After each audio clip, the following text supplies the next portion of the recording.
برصغیر کے آخری مسلمان بادشاہ بہادر شاہ ظفر کا انجام بہت بھیانک ہوا۔ انگریز جو پہلے ہی سب کچھ اپنے ہاتھ میں لے چکے تھے، انہوں نے آخری حربہ یہ استعمال کیا کہ بہادر شاہ ظفر کو قید کر دیا۔ آج کی اس ویڈیو میں ہم آپ کو بتائیں گے کہ جب بہادر شاہ ظفر کو دفنایا گیا تو یہ دیکھ کر انگریز افسر بھی رو پڑا۔ اس سے پہلے کہ ویڈیو کو آگے بڑھائیں، ویڈیو کو لائک کریں اور چینل کو سبسکرائب کریں تاکہ آپ ہماری آئندہ آنے والی ویڈیوز سے فائدہ اٹھا سکیں۔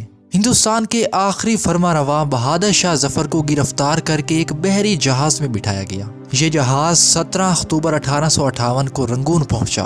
شاہی خاندان کے 35 افراد بھی ان کے ساتھ شامل تھے۔ کیپٹن نیلسن ڈیوس رنگون کا انچارج تھا۔ نیلسن ڈیوس بہادر شاہ ظفر کو لینے بندرگاہ پہنچا۔ اس نے بہادر شاہ ظفر کو اپنے ساتھ لیا اور اپنی رہائش گاہ آ گیا۔ کیپٹن نیلسن پہلے تو بہت پریشان ہوا کیونکہ بہادر شاہ ظفر اس وقت ایک قیدی تو تھا مگر پھر بھی وہ ایک بادشاہ تھا۔ بہادر شاہ ظفر رنگون میں پہلا جلا وطن بادشاہ بھی تھا، اس لیے بہادر شاہ ظفر کو کیپٹن نیلسن نے اپنے گراج میں قید کر دیا۔ بہادر شاہ ظفر 17 اکتوبر 1858 کو اس گراج میں پہنچا اور 7 نومبر 1862 تک 4 سال اس گراج میں رہا۔ یہ 4 سال بہادر شاہ ظفر کے لیے بہت دردناک تھے اور انہی ایام میں بہادر شاہ ظفر نے شعر و شاعری بھی کی۔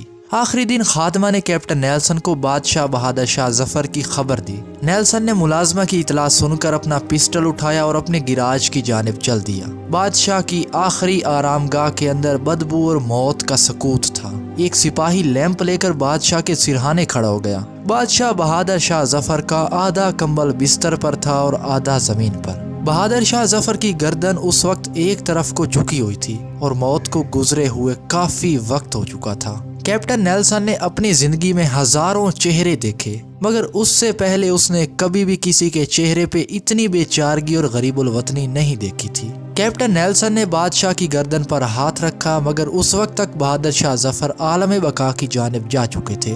کیپٹن نیلسن نے بادشاہ کے لواحقین کو بلانے کا حکم دیا۔ لواحقین بھی چند ہی تھے جن میں سے ایک استاد حافظ محمد ابراہیم دہلوی بھی تھے۔ انہوں نے بادشاہ بہادر شاہ ظفر کو غسل دیا، کفن پہنایا اور جیسے تیسے بادشاہ کی نماز جنازہ پڑھی۔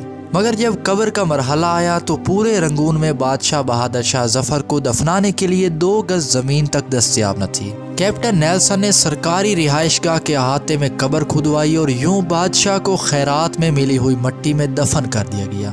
قبر پر پانی کا چھڑکاؤ ہو رہا تھا، گلاب کی پتیاں بکھیری جا رہی تھیں اور اس دوران استاد حافظ محمد ابراہیم دہلوی کے ذہن میں وہ لمحات آ رہے تھے جب 1837 میں بہادر شاہ ظفر کو تاج پہنایا گیا اور پورے ہندوستان سے نئے بادشاہ کو سلامی دینے کے لیے لاکھوں لوگ دہلی آئے ہوئے تھے۔ مگر ایک طرف 1862 کی صبح کا غمگین منظر تھا جب بادشاہ بہادر شاہ ظفر کی قبر پر فاتحہ پڑھنے والے بھی صرف 2 لوگ تھے۔